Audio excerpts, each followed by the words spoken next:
Good morning সবাইকে। নেহাজ ব্লগে তোমাদেরকে অনেক অনেক স্বাগত।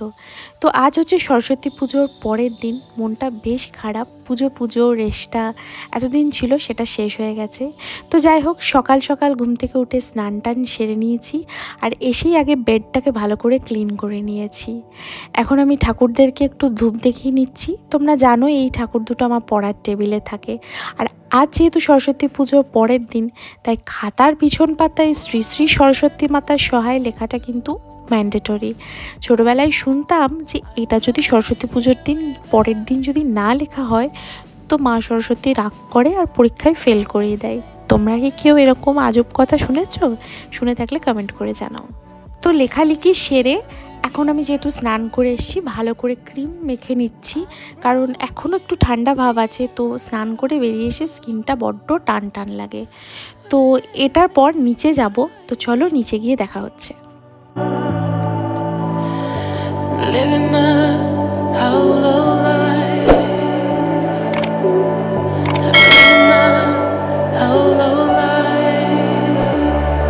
নিচে এসে আমি চলে এসেছি সোজা ঠাকুর ঘরে। আর যেহেতু কালকেই সরস্বতী পুজো হয়েছে, তো ঠাকুরঘরের অবস্থাটা এখন এরকম। সকালে এসে আমি সমস্ত ঠাকুরদের মুখ ভালো করে মুছিয়ে নিচ্ছি। আর এই হলো আমার দিদা 3 বছর হলো আমাদের ছেড়ে চলে গেছেন। আর এখন আমি সব ঠাকুরদেরকে ভালো করে মুখটুক মুছিয়ে দেব, তারপর আমি পুজোতে বসবো। বাড়িতে আমার অনেক ঠাকুর, জানো তো, বলেছিলাম একবার আগের কোনো একটা ব্লগে যে মায়ের থেকে পাওয়া, দিদার থেকে পাওয়া, ঠাম্মির থেকে পাওয়া অনেক ঠাকুর আমাদের বাড়িতে, একদিন ভালো করে দেখাবো। তো এখন ঠাকুরদেরকে আমি ফুল সাজিয়ে দিচ্ছি।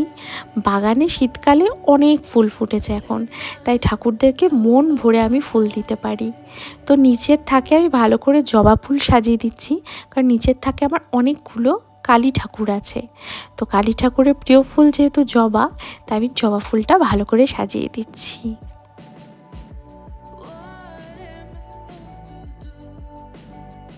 আর আমার গোপু সোনারাও সকাল সকাল ঘুম থেকে উঠে পড়েছে। ওদেরকেও আমি নতুন ছোট ছোট দুটো সোয়েটার পরিয়ে দিয়েছি। আর ওদের জন্য এই একটা বড় মতো গাঁদা ফুল আমি রেখেছি, আর এটা আমি এখন ওদের কাছে রেখে দেবো। আর যারা যারা আগের ব্লগে আমাদের বাড়ির সরস্বতী ঠাকুরটা দেখোনি, তারা ভালো করে একবার দেখে নাও। তো আজকে আমি ওনাকে ভালো করে মুখটা একটু গোলাপ জল আর অগরু দিয়ে মুছিয়ে দিচ্ছি। আর ওনার জন্য কমলা রঙের একটা বড় গাঁদা ফুল।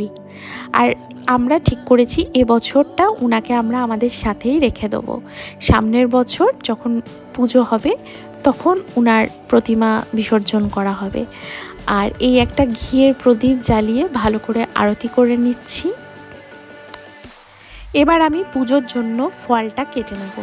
সরস্বতী পুজো পরের দিন আমরা সরস্বতী মাতার কাছে ভোগ দিই ফল আর দই চিড়ের প্রসাদ। তোমাদের বাড়িতেও কি হয় নাকি? হলে জানাবে কিন্তু, হ্যাঁ। তো পুজো শেষ অলরেডি। পুজোর শেষের পর আমরা সবাই প্রসাদ খেতে বসেছি এখন। আর এই প্রসাদটা খেতে সত্যি খুব ভালো লাগে। খাওয়া দাওয়ার পর রেডি হয়ে আমি বেরোচ্ছি এখন। আর আমাকে হেঁটে হেঁটেই যেতে হবে, কারণ গাড়িটা বাবা নিয়ে বেরিয়েছে। তো আমি সামনের রাস্তাতেই টোটো পেয়ে গেছি, তো সেই জন্য আমি টোটোতে চেপে পড়েছি। আর যেখানে আমি যাচ্ছি সেটা হচ্ছে আমার পিস্তত দিদির ফ্ল্যাট। আমাদের বাড়ি থেকে খুব বেশি দূরে নয় ওদের বাড়িটা। তো এসেছিলাম ওদের বাড়িতে সরস্বতী পুজোর প্রসাদ দিতে। তো অনেক দিন পর আজকে ওদের বাড়িতে আসা হলো। সময়ের অভাবে অতটা দেখা সাক্ষাৎ না হলেও আমরা যখন একসাথে হই তখন আমরা প্রচুর গল্প করি। তাই ভেতরে কি হলো সেটা আর তোমাদেরকে ব্লগে দেখাচ্ছি না। এক রাশ জমে থাকা গল্প সেরে প্রায় অনেকক্ষণ পর ফাইনালি বাড়ি এলাম।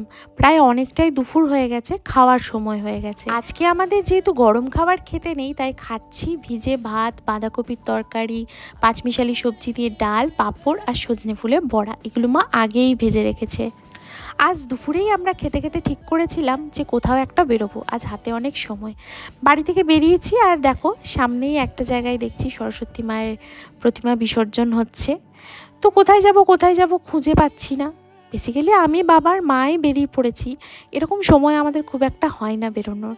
তাই আজকে যখন একটু সুযোগ পেয়েছি, সুযোগটা কিন্তু ছাড়িনি। যাই হোক, অনেক ভাবনা চিন্তা করার পর আমরা এলাম আমাদের গ্রামের বাড়িতে। আমার বাবার গ্রামের বাড়ি অ্যাকচুয়ালি। আমার বাবা ছোট্ট থেকে মানে জন্মে থেকে এখানেই মানুষ হয়েছে। বাবার কাছে অনেক গল্প শুনেছি, বাবাদের স্ট্রাগলের গল্প, কিভাবে দাদু ঠাকুমা ছটা ভাই বোনকে মানুষ করেছে, এসব শুনতে খুব ভাল লাগে। আসলে সেই 1962 সালের যুগ আর 2024 সালের যুগের মধ্যে অনেক পার্থক্য। এখন এসব শুনলে মনে হয় বাপ্পা কী করে থাকতো ওরা ওইভাবে, আমরা তো পারবোই না। কিন্তু গ্রামের জীবন তখনকার দিনে এরকমই হতো।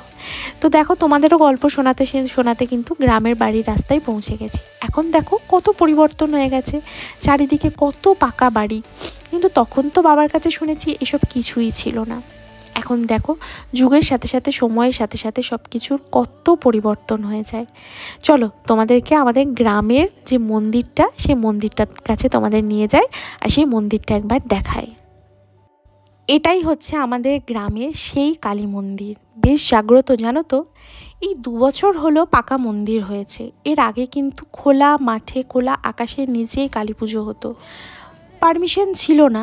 তারপর যখন গ্রামের লোক পারমিশন পেলো এরকম পাকা মন্দির করার, তখন গ্রামের যারা একটু অবস্থাপন্ন মানুষ তারা ডোনেট করে এই মন্দিরটা বানায়। আমরাও সাধ্যমতো চেষ্টা করেছিলাম সাহায্য করার।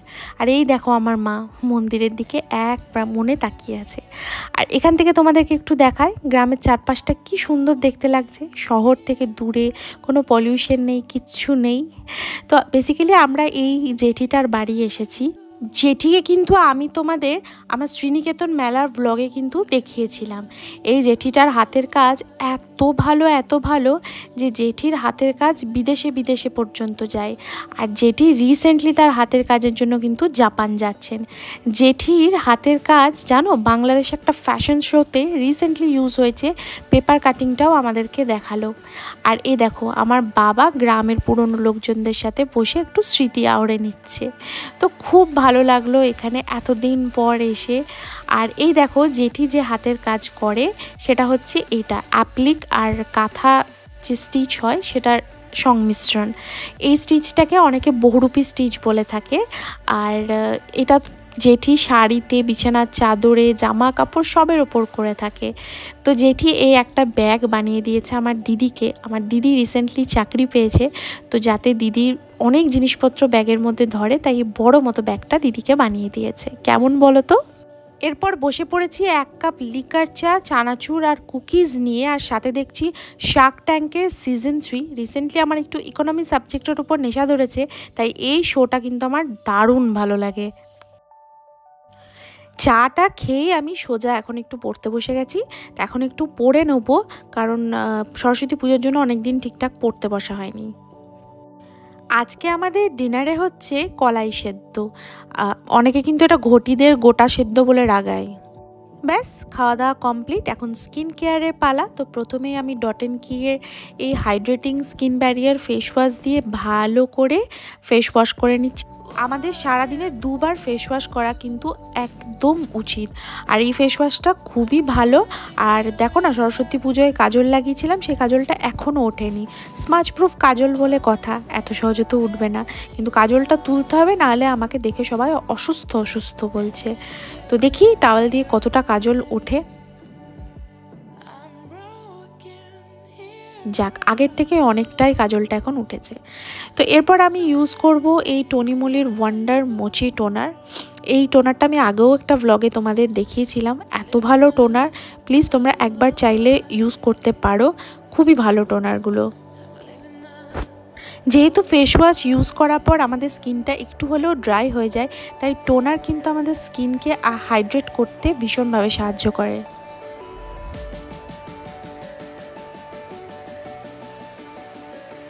তো টোনার ইউজ করা কিছুক্ষণ পর আমি ইউজ করব এই nature derma 2% salicylic acid serum. এই প্রোডাক্টটা আমি একটা পিআর প্রমোশনে পেয়েছি। আর এই সিরামটা খুব ভালো, যাদের স্কিনে অ্যাকনে মার্কসগুলো থেকে যায় বা কোনো স্পট থেকে যায়, এটা রিমুভের জন্য খুব ভালো। উইকলি 1 থেকে 2 দিন তোমরা রাত্রে এটা ইউজ করবে এবং অবশ্যই পরের দিন সকালে সানস্ক্রিন লাগাবে। এরপরে ইউজ করে নিচ্ছি বায়োডার্মার এই ময়শ্চারাইজারটা। যাদের normal to dry or sensitive skin তাদের জন্য এই ময়শ্চারাইজারটা ভীষণ ভালো। শীতকালে আমার স্কিনটা একটু ড্রাই থাকে ম্যাক্সিমাম টাইমটাই, তো সেই জন্য আমি এই ময়শ্চারাইজারটা ইউজ করি। এটা কিন্তু আমাদের স্কিনকে নারিশ করে আর অনেকক্ষণ এটা স্টে করে। এরপর কোনো দিন আমি ময়শ্চারাইজারের পর হামদর্দের রোগান শিরিন বাদাম অয়েল ইউজ করি। রোজ না হলেও চেষ্টা করি সপ্তাহে 2 থেকে 3 দিন ইউজ করার। এটা কিন্তু আমাদের স্কিন, হেয়ার সব কিছুর জন্য অয়েলটা ভীষণ ভালো।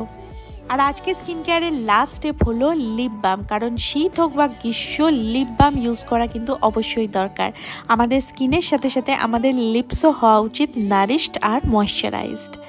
তো বাস এখানেই আমার স্কিন কেয়ার রাত্রের মতন এন্ড হচ্ছে, আর ব্লগটাকেও এখন আমি এন্ড করতে যাচ্ছি।